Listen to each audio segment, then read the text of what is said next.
Ball Manut Ball is out, at si Marks Chris ang top option ng TNT para pumalit sa semifinals ng Commissioner's Cup Season 50.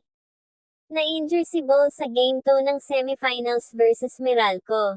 Suspected partial Achilles tendon tear ang tinamo nito, at mawawala si Ball Manut Ball for the rest of the conference. Malaking kawalan kasi naka 38.2 points per game, 14.7 rebound per game, at 4.3 blocks per game siya sa elimination. Ayon kay TNT manager Jojo Lastimosa, dalawa ang pinagpipilian, si Marks Chris at Darius Days. Marks Chris ay may taas na 6'9", former 8 overall pick 2016 NBA draft. Galing Shandong Kirin sa CBA, at standby import na ng TNT dati.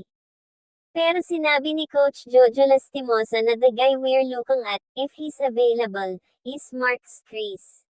He's a more imposing import. Mas malaki chance nila sa finals pag si Marks Chris ang kanilang magiging import.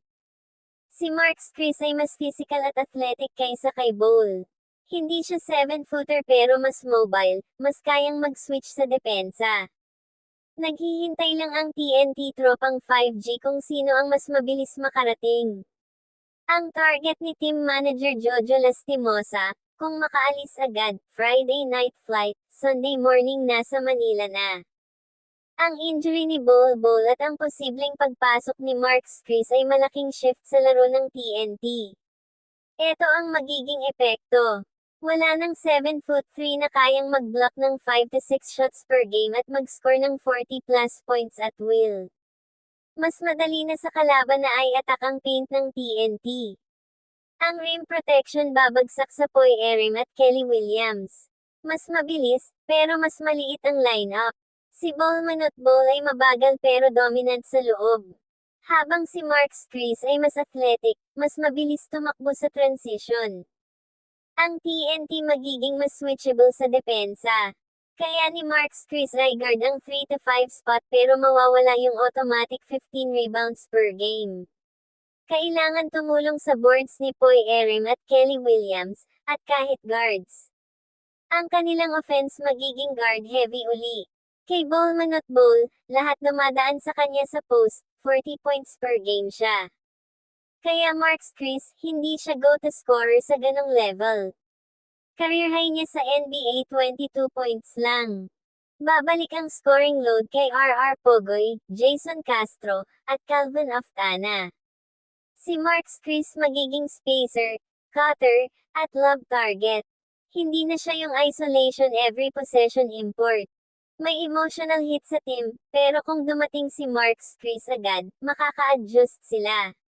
Buti na lang si Marks Chris may NBA experience, kaya hindi na kailangan ng mahabang adjustment. Ang TNT kailangan manalo ng semis habang sariwa pa yung momentum. Pag umabot sa finals, mas mahihirapan sila sa size. Nag-a-average si Marks Chris ng 19.7 points, 7.7 rebound, 2.3 assist, 1.1 steal, at 0.7 blocks. Kung si Marks Chris ang pumalit kay Ball Manut Ball, malaki ang adjustment ng TNT kasi magkaiba sila ng role.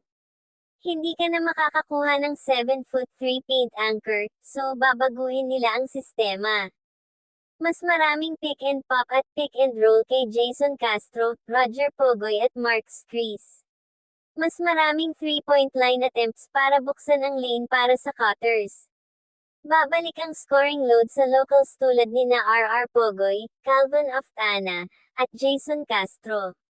Si Chot Reyes gagamit ng more switching defense. Mas kaunting help defense needed kasi kaya ni Marks Chris mag-slide sa perimeter.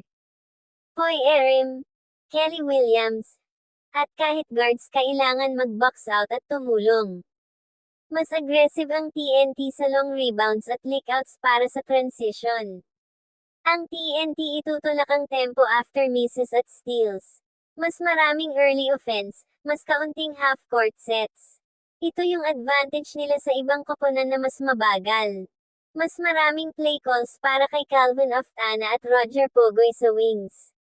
Si Marks Chris ay magiging finisher, hindi primary creator.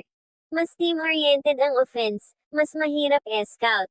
Kaya naman, aabangan natin kung kailan ang pagdating ng import ng TNT, aabangan din natin ang kanilang updates sa PBA. Sa ngayon, hanggang dito na lang muna ang ating topic. Kung may katanungan kayo tungkol sa ating topic, komento nyo lang sa ibaba ng ating video para mapag-usapan natin yan. At kung umabot ka naman dito, paki-subscribe mo naman ang ating channel para updated ka sa mga bagong upload natin dito. Yun lamang po at maraming salamat po sa inyo.